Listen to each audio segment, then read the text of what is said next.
भारतवर्ष में गणेश से अधिक लोकप्रिय शायद ही कोई देवता होगा। हर काम का शुभारंभ श्री गणेशाय नमः से होता है। वे विघ्नहर्ता हैं, विनायक हैं, जिन्हें किसी दूसरे का आदेश मानने की मजबूरी नहीं। वे गणाधिपति हैं, अर्थात गणतंत्र की आत्मा का मूर्तिमान स्वरूप। वे गजानन हैं, क्योंकि उनके शरीर को हाथी का सिर सुशोभित करता है, जो प्रतीक है असाधारण स्मरण शक्ति का और अपार जानकारियों के भंडार का।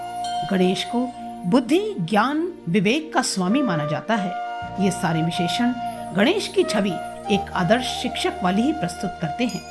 गुरु की शर्त अनुशासन। उन्होंने महाभारत की कथा लिखना इस शर्त पर स्वीकार किया कि ऋषि व्यास बोलना शुरू करने के बाद सोचने के लिए विश्राम नहीं करेंगे। यह आनाकानी वाली शरारत नहीं थी, उस आत्मानुशासन का उदाहरण थी जिसके बिना कोई भी शिक्षक या उसका शिष्य सफल नहीं हो सकता।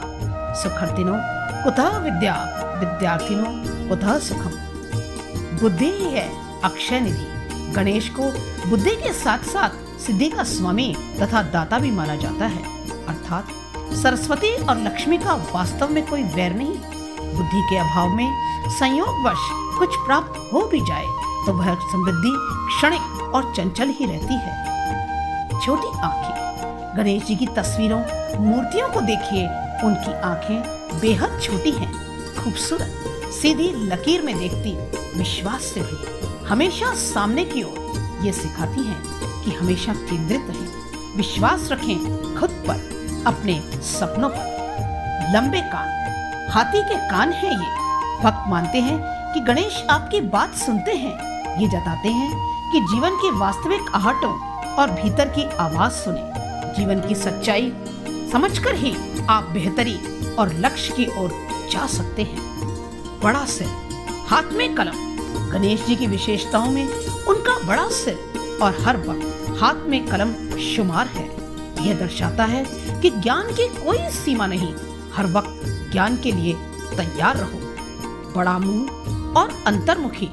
गणेश जी का उदर यानी पेट बड़ा है और उसी अनुपात में मुंह भी, लेकिन वे कम बोलने वाले माने जाते हैं। ये बताते हैं कि ग्रहण ज्यादा करिए लेकिन बोलिए कम। जब आप चुप होते हैं तभी सच्चाई के करीब पहुंच पाते हैं। चूहे जैसी सवारी। गणेश जी की सवारी सबसे छोटी है।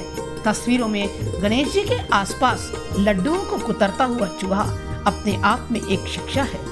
यह चूहा बताता है कि हमें जमीन से जुड़ा रहना है। चूहा जमीन की भीतरी परतों से गुजरकर कहीं भी पहुंच जाता है।